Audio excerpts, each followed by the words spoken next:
ایک پیغام عید الاضحیٰ کا یہ بھی ہے کہ عید الاضحیٰ کے دن جب ہمارے گھر میں گوشت پک رہا ہو تو ہمارے اڑوسی پڑوسی جنہوں نے قربانی نہ کی ہو ان کے گھر بھی پہنچائیں۔ یہ نبی پاک صلی اللہ علیہ وسلم کی سنت مبارکہ بھی ہے کہ اللہ کے محبوب صلی اللہ علیہ وسلم نے فرمایا گوشت کو 3 حصوں میں تقسیم کیا جائے، ایک حصہ اپنے لیے رکھا جائے، ایک حصہ غریبوں کو دیا جائے، ایک حصہ اپنے پڑوسیوں کو دیا جائے۔ اور اگر کوئی بندہ چاہے کہ سارا گوشت اپنے پاس رکھ لے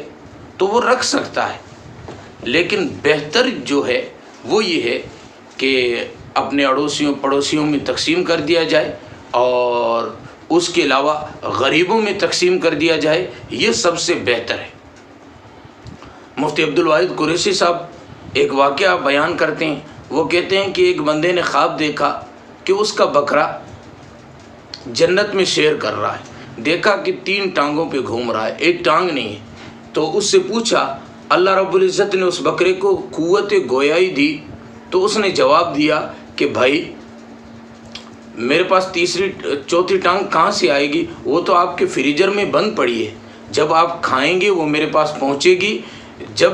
یہاں لگے گی۔ تو بہرحال اس سے یہی پیغام ہے کہ ہم گوشت کو غریبوں میں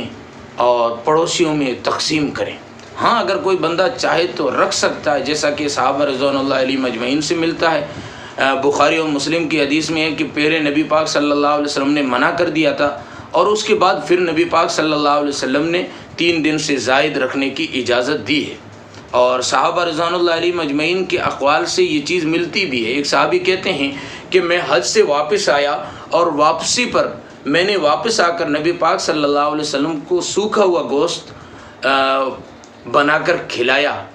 تو اس سے پتہ چلتا ہے کہ یہ رکھنا یہ ثابت ہے، اگر کوئی بندہ چاہے تو رکھ سکتا ہے، لیکن بہتر اور عید کے پیغام میں سے ایک پیغام یہ ہے کہ بھائی ہم جب ہمارے گھر میں گوشت پک رہا ہے غریبوں کے گھر بھی گوشت پہنچنا چاہیے۔ اور عید کے پیغاموں میں سے ایک پیغام یہ بھی ہے کہ دلوں میں جو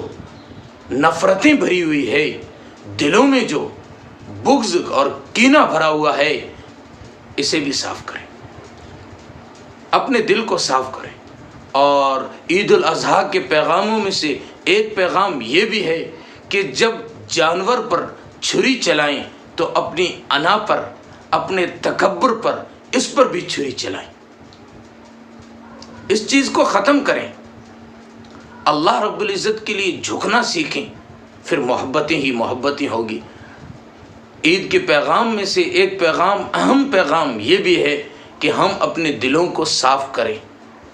کسی کے بارے میں ہمارے دل میں کدورت، بغض، کینہ، حسد نہ ہو۔ جو کچھ ہمارے دلوں میں ہے، کسی سے ناراضگی ہے، سب کے سب ہم عید سے پہلے ہی